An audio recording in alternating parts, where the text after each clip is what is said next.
As you're born and then you do what you think is dying, you think you've got all these starting and stopping points, but you don't. You are a continuum of joyous creation.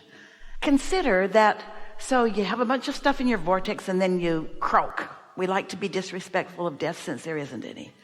And then you experience, then you suddenly know everything that you wondered about, and you're no longer worried about anything that you were worried about, and you now see the pure essence in everyone that you love, and you see the pure essence in everyone that you didn't love, and now you get to love all of those people that you didn't love. It's really a nice experience to croak. We're not kidding you even a little bit, because you leave behind all of your resistance and you reemerge into the fullness of who you are.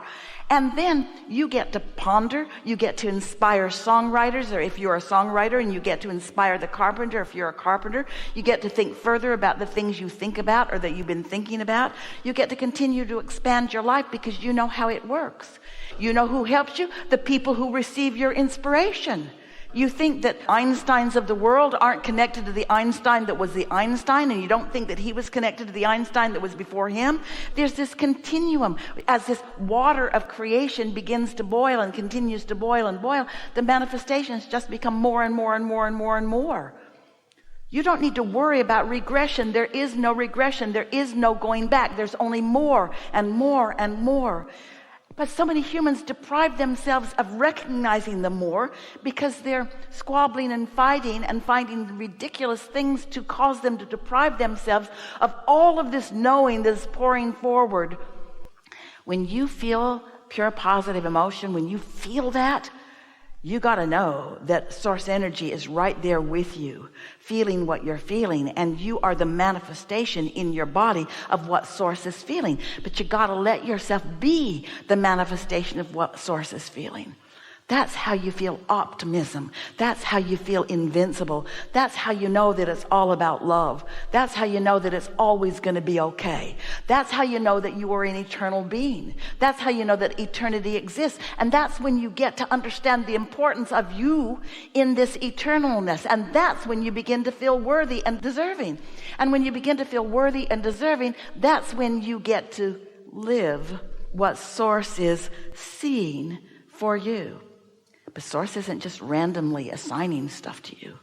Source watched you and knew you carefully and saw what you preferred and what you liked most and what you put into your vortex. And so those are the thoughts that source specifically thinks about you and for you.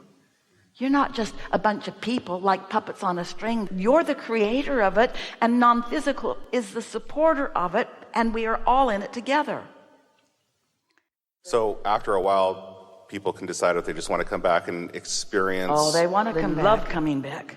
Because something in the vortex that is a vibration, water's boiling about here.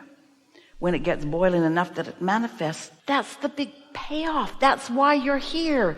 If manifestation, see it, hear it, smell it, taste it, touch it, wasn't so divinely inspired, nobody would come.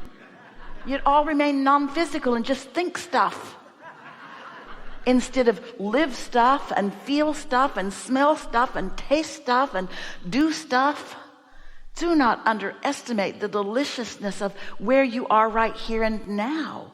And be the partner, the conscious, deliberate partner with the source energy part of you that exists while you're physical and while you're not, who continues to become, who loves life and always has and always will. While you say, here I am. I don't remember nothing. What looks good to me now? And you uniquely find something else that looks good to you. And the combinations of the differences of you create new things that had never been before. This gathering has never been before unto all of the universe. And today, together, collectively, we took thought beyond what it had ever been before.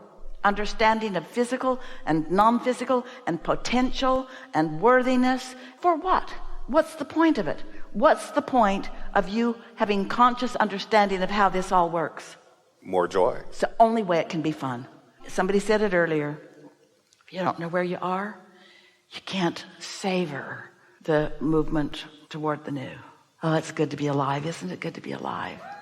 Isn't it good to be a creator? Isn't it good to be in an environment that inspires you to more? And isn't it good to feel the tug? Because the more you don't quite get, you're not quite up to speed with it, but you want to be. So you have to let go of the details of it and just feel as good as you can feel. And then you let a little more in, and you let a little more in, until before you know it, your capacity to enjoy, to savor, to love, you're just scratching the surface of it.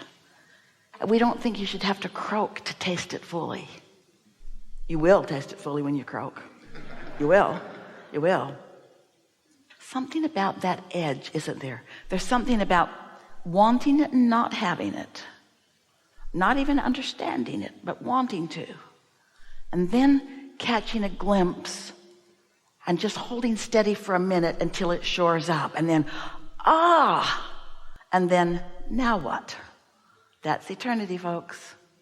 You're not ever going to get it done, and you cannot get it wrong. All right. Really good conversation. Thank you. You satisfied? I am. Thank you. Really good. Really good.